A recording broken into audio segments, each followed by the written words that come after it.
आमच्या शेजारीन बाई राधिका पोपट चव्हाण व विजया पोपट चव्हाण त्या बाईंनी आम्हास धमकी दिली की तुम्हाला इथे आम्ही राहून देणार नाही व आम्ही इथं तुमचं जीणं मुश्किल करणार व तुमच्यावर सतत खोटे आरोप करून तुम्हाला इथून हाकलून लावून देणार।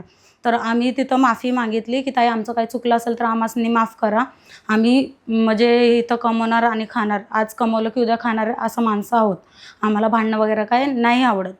तर दुसऱ्या दिवशी जेव्हा पोलिसांनी बोलवलं हडप चौकी तेव्हा माझी मम्मी पप्पा आणि भाऊ गेले, तर छेडछाडची केस व दीदीवरती मारहाणची केस असं लावली व आम्ही 8वीत होतो, आमचेही नावं तिने दाखल केले।